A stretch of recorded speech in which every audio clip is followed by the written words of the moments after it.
Well, I think we're witnessing a public conversation about family violence, about intimate partner and sexual violence, the likes of which we've never seen before. So this is a really important time to be talking about the research of the Muriel McQueen Fergusson Centre for Family Violence Research. Raison d'être is really action-oriented research. Action-oriented research really means informing our actions, so informing our policies, our programs, our services to ensure that they work for the communities.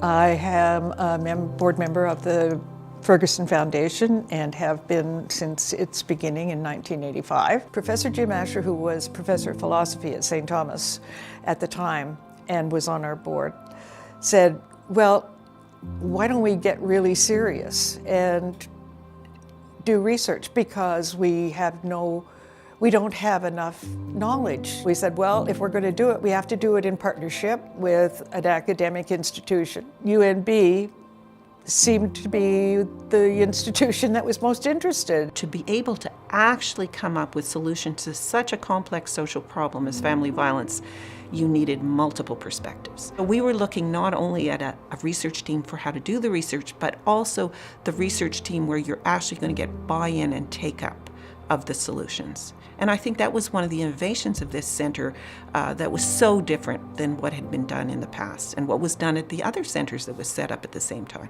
The work of the centre is just, it's been phenomenal. They are continually reaching out, encouraging partners in the community, not only in Fredericton but across the province to get involved. And I think that that has a trickle-down effect to our frontline staff, whether it's in policing, whether it's in hospitals, whether it's in the school system. Their reach into the community has been far and wide.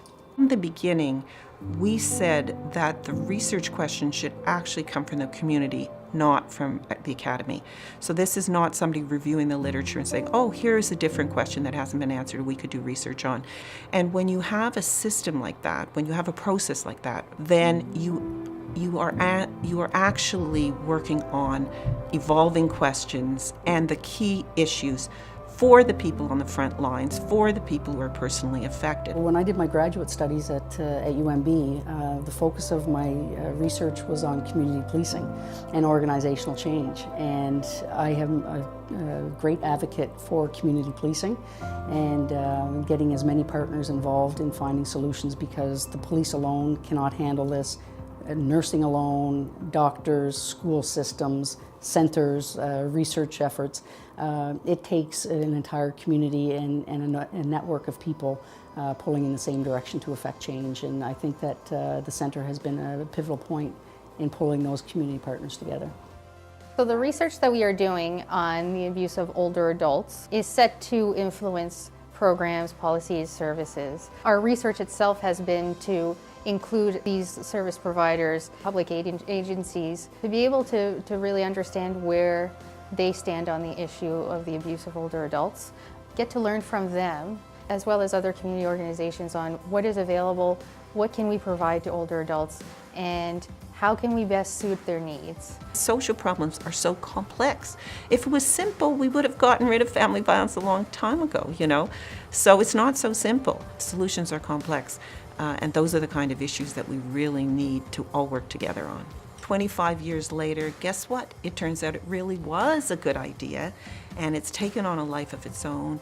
There's been buy-in from so many people, and if we counted up how many people at UNB and how many people in the community and how many people in government have been involved in the centre at one time or another, this would be a very, very large number. I'm proud to be part of a very creative and innovative group of researchers, students, faculty, community members, and government that are addressing this problem in this time. And I'm very confident that we're contributing to solving the problem of family violence and making life safer for our families and our communities in Atlantic Canada. So I think we can celebrate having such a success story in our small province, at our small university, and we can really celebrate that this centre has made a difference. It's still going strong. It will continue to make a difference. That's something to celebrate.